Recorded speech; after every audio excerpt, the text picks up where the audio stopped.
মৌলভীবাজারের স্থানীয় একটি রেস্টুরেন্টে মৌলভীবাজার অনলাইন প্রেস ক্লাবের আয়োজনে ক্লাবের শুভাকাঙ্ক্ষী ইউকে প্রবাসী শফিক আব্দুর রহমান ও কানাডা প্রবাসী শাহিন আহমদের সাথে মতবিনিময় সভা অনুষ্ঠিত হয়েছে।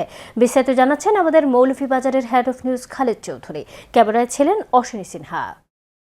মৌলভীবাজারের স্থানীয় একটি রেস্টুরেন্টে মৌলভীবাজার অনলাইন প্রেস ক্লাবের আয়োজনে অত্র ক্লাবের শুভাকাঙ্ক্ষী ইউকে প্রবাসী শফিক আব্দুর রহমান ও কানাডা প্রবাসী শাহিন আহমদের সাথে মত বিনিময় সভা অনুষ্ঠিত হয়েছে।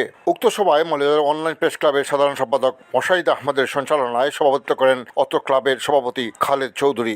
সম্বর্ধিত অতিথি হিসেবে উপস্থিত ছিলেন ইউকে প্রবাসী শফিক আব্দুর রহমান ও কানাডা প্রবাসী শাহিন আহমদ। বিশিষ্টজনদের মধ্যে উপস্থিত ছিলেন বড়লেখা দক্ষিণ সাবাসপুরের সমাজসেবক মাসুকুর রহমান মাহতাব, সাংবাদিক আতাউর রহমান। এছাড়া উপস্থিত ছিলেন মৌলভীবাজার অনলাইন প্রেস ক্লাবের সহসভাপতি জুসেফ আহমদ চৌধুরী।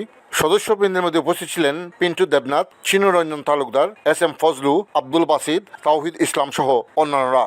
সম্বর্ধিত অতিথিরা অত্র ক্লাবের উত্তরোত্তর সাফল্য কামনা করে বক্তব্য রাখেন। I'm here and represent my uncle Khalid Chowdhury for this press club and I hope you all the best. আমি আশা ব্যক্ত করব, আমি অনেক দিন থেকে সমাজের ভালো কাজ করে যাচ্ছি, আগামীতে আমি আরও কাজ করতে চাই।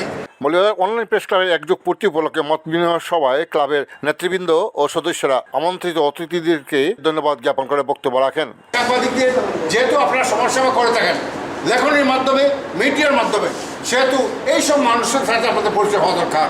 তার জন্যই তাদেরকে স্বীকৃতি দেওয়া দরকার, আপনাদের সাথে একটা যোগাযোগ করা দরকার। তার জন্যই আমি নিয়ে আসছি এই দুজন মানুষের জন্য আপনারা সবাই দোয়া করবেন।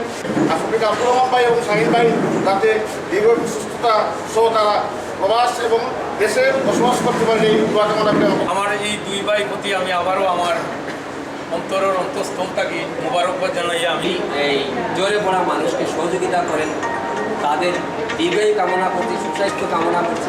বিভিন্ন বন্যা ক্ষতিগ্রস্ত মানুষের ঘর নির্মাণে ওনাদের আর্থিক সহায়তা রয়েছে। Khaled Chowdhury, channel news, Moulvibazar.